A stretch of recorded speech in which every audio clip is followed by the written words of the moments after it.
Hi, everybody. Welcome to Katie in the Morning.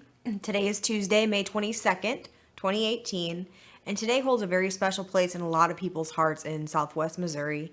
Today is the anniversary of the Joplin tornado, which took over 160 people's lives. So today we're dedicating this episode of Katie in the Morning to tornado preparedness and the differences between watches and warnings when it comes to tornado drills and heavy thunderstorms as well.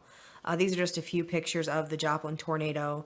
If you ever have the chance to listen to Lisa Sweet, who's our clinical operations person here at NACA, she has some very, very wonderful stories. There's so many people affected by this tornado, and it has taken years for Joplin to rebuild. One of the specific stories she talks about is a CNA named Keith, who was found in the debris, and he was covering two of his residents. He was sheltering them, trying to keep them from the storm. Unfortunately, all three of them lost their lives. So today we're going to go through and talk about the differences between a thunderstorm warning and a thunderstorm watch, and a tornado watch and a tornado warning. And it really surprises me because in the last 15 years, I've had the opportunity to work in several facilities, not just skilled care, but, hospitals, home health. And there are so many CNAs that don't know the difference. They hear tornado watch and they think, here comes a tornado, it's just miles away, take shelter, that sort of thing. So the difference between a thunderstorm watch and a thunderstorm warning is that there are clouds moving in with a watch and it could produce a thunderstorm. A thunderstorm warning is when it has been issued that they are coming through your area. These are like the dark clouds, can produce hail, high intensity wind. And a thunderstorm is not something to take lightly as well. The hail can break and shatter glass. If anybody's caught outside, it can do some severe damage to them physically and mentally as well. Several patients and residents suffer from PTSD. You'll see that a lot in our veteran homes, and the sounds that can come with a thunderstorm can act as triggers for the PTSD as well. So that's just a little bit of the difference between a thunderstorm watch and a thunderstorm warning. The next one is a tornado watch. This is when a thunderstorm or a heavy storm is moved in. The storm is moving through the area and it has a possibility of producing cell clouds, which may result in a tornado. The warning, on the other hand, is when the cell clouds have been sighted and have produced a funnel. It doesn't necessarily mean that a tornado has touched down to the ground, but it definitely has the energy and the spontaneity for that to happen. Funnel clouds, as many of you can know, can form and then go back up into the sky. But it is not, like I said, it's not something to be taken lightly. Tornadoes can come like on a dime and devastate a very large area in a very, very short amount of time. So we're going to take a short break, and when we come back, we're going to talk about how you can prepare and kind of get in that mode, because we all know you have not moved in a nursing home until you move underneath the tornado warning. CNAs start here at NACACNA.org. If you are a certified nursing assistant, NACA is right here for you. It's something I totally believe in. I believe every CNA deserves to be part of this organization because it just makes you feel amazing and you're doing what you're supposed to be doing. NACA to me is that entity that I think all CNAs need to be involved in. It gives you so much pride and joy to know that you're with an association that cares about you and what you do and what you represent. I'm a member of NACA because of what it represents, taking care of elders, coming together as a team, and just the encouragement it gives the CNAs. I feel like NACA is an organization that helps me grow personally in my profession that I would have never known or been able to have done without them. Your CNA membership with the National Association of Healthcare Assistants is just a few clicks away. For as little as $5.83 per month, your journey begins. The benefits are amazing. NACA provides you with the opportunity and support to be the most educated, recognized, and inspired CNA in America today. We believe that together, every CNA can achieve more than what any of us can accomplish on our own.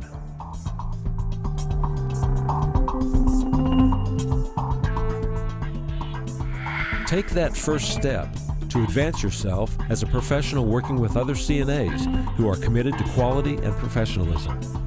If you need more information, call 417-623-6049.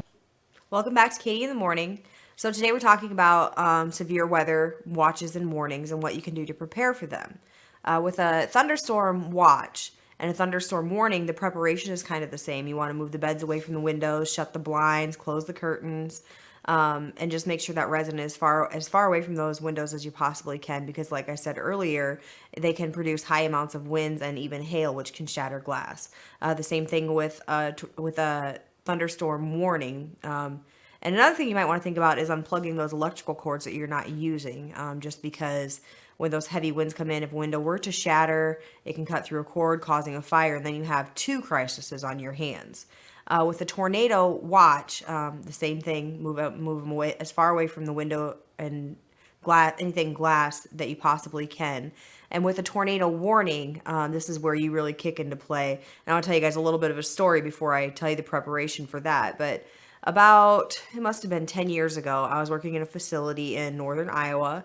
And up there, when the cold weather's moving out and the warm weather's moving in, that's when the tornadoes are at kind of a high risk. The cold air and the warm air kind of clashing together, and that's when those clouds start to kind of rumble and form those funnel clouds. But on this specific day, had less than desired staffing, which I'm sure you guys are all very, very used to doing in skilled nursing care. And there's normally 8 CNAs on the evening shift at this home.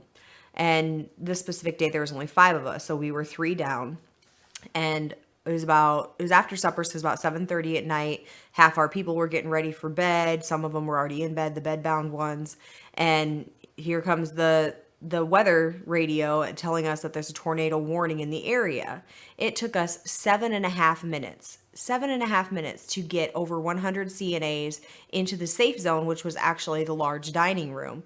So when I say you've never moved like you moved during a tornado warning, that is very, very true to heart. I mean, I can't remember exactly like how many people I got up, but I know that me and my partner had cleared our hallway, which had about 22 people on it, and then moved to help everybody else get their residents down. And the thing about tornado warnings is sometimes there's like I said, the cloud can go back up. So now you've got this wait period to entertain 100 residents with the electricity flickering and that sort of thing. So the one thing I remember about this is we had all of our dementia patients out in the dining room as well, with their 2 CNAs that came out from the memory care unit. And so me and a couple of other CNAs decided we were going to sing to them to kind of entertain them during this time period. And I remember one of the dementia residents was sitting in the corner table, and she just kind of looked up and she's like, "Would you shut up already?" That memory just sticks with me.